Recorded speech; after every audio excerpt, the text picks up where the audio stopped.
टीना और विजय की शादी को 10 साल हो चुके थे।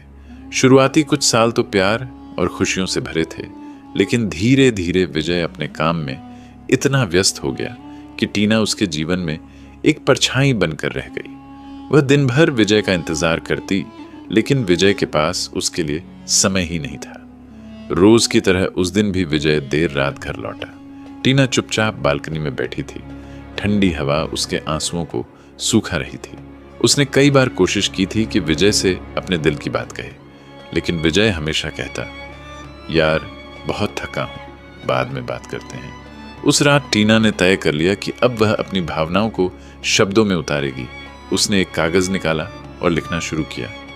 विजय, क्या तुम्हें याद है हमारी शादी का पहला दिन? तुमने वादा किया था कि हमेशा मेरा ख्याल रखोगे, मुझे हंसाओगे, मेरे दुख में मेरे साथ खड़े रहोगे।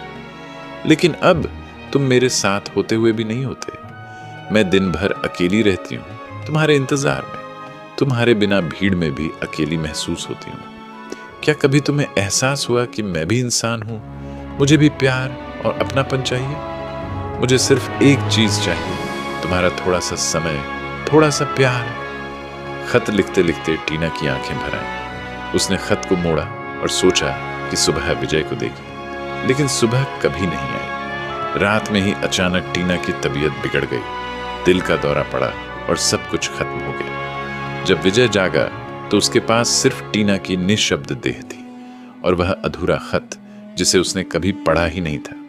अंतिम संस्कार के बाद जब विजय को वह खत मिला तो उसने कांपते हाथों से पढ़ा। हर शब्द उसके दिल में चुभ रहा था।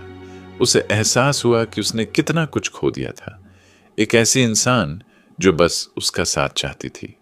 वह फूट फूट कर रो पड़ा, लेकिन अब कोई भी आंसू टीना को वापस नहीं ला सकते थे।